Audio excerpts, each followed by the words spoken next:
today I want to touch upon a subject about things that we do consciously and unconsciously, but more importantly, or more often, unconsciously.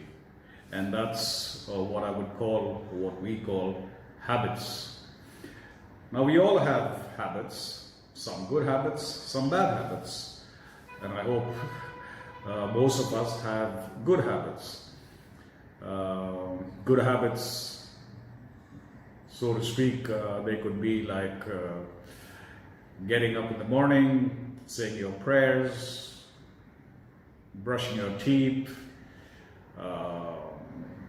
having a shower, things like that, which is kind of day to day, that it just happens. But here again, sometimes the good habits become bad habits because you can just overindulge in it. For example, having a shower. I mean, what does it take? You get into a shower, you wet your body, and you apply soap, scrub your body, wash it off, and you're done.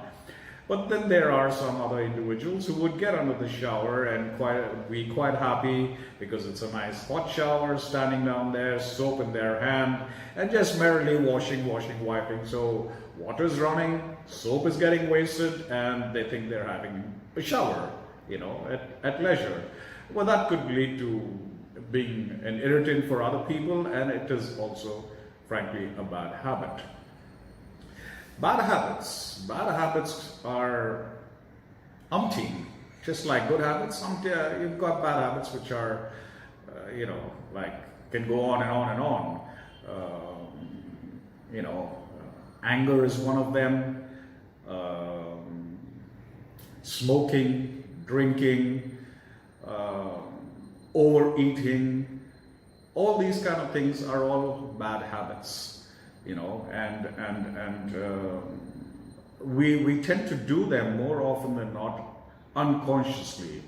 You get up in the morning, or even having a cup of coffee. You get up in the morning, you can't get started unless you have a cup of coffee, or some people need to have a cigarette. So it's just a reflex, automatic thing that happens, that you just go and pick it up, and you go out and do these things without even thinking of what the consequences can be. Consequences never come to the forefront or to our mind on a conscious level. It's always just carry on and on and on, because whatever that we are doing, it becomes kind of an addiction to us, right? And we don't realize the kind of damage. Smoking, for example, or drinking. Smoking is, well, to me, a bigger evil compared to the drinking aspect of it. Some people may think otherwise, but as a matter of a discussion. So, if smoking is bad for you, if you start thinking about it, it's bad. It's going to damage you and things. But yet, unless we indulge in it, we're not going to be happy. We're not satisfied. Some people, without finding fault, without getting angry and things, they don't seem to have completed their day. It's like in Hindi, people say, "Jab tak inko gussa nahi hoega, unka din pura nahi hota hai, santushti nahi hoega." In other words, till such time that this person gets angry once in a day, his day is not going to be complete. And that's just the subconscious part of you playing in, right? And how do you correct these things? There are several umpteen ways of correcting it. One is out of greed. Greed being, somebody tells you, let's stick to an example of, say, smoking, right? Somebody tells you, you know what, smoking, if you give it up for 2 months, I'm going to give you $100,000. Okay? That greed of money will compel you to go and do things, right? So that's our aspect of greed. The other thing can be because of love, caring, You know, you just got married, or you're going to be getting married, or your kids, or whatever the case is. They turn around and say, if it's a kid, they'll say, Dad, we don't like this. You know, can you please give up smoking? So the love, the affection, and things like that will force you into going and doing that. Another aspect of it could be, and actually this is the one which is most important that gets people to do things, is absolute fear. You know, you don't have to wait till your liver and your lungs and your kidneys and everything gives up. You know, you can take corrective measures before that. So there are umpteen factors that there are which help us or assist us or force us to give up these bad habits, right?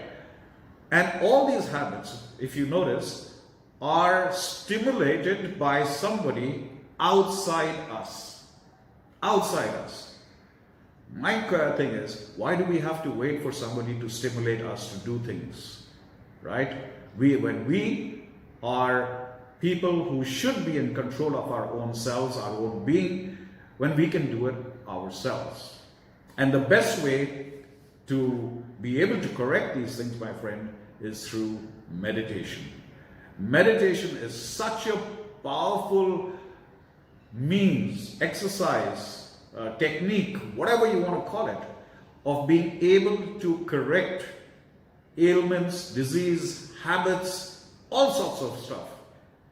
And even getting things for yourself, sending out affirmations and things. So I would say, try to do things for yourself rather than being dependent on somebody to help you to get there, get rid of your habits. Right? So that is my thought for today. Think about it, friends. And I'm just a phone call away. Book your session, either by a phone call or drop me a mail, and I'll be glad to take you through that. Till next time, my friends, stay healthy, stay well. God bless. Namaste.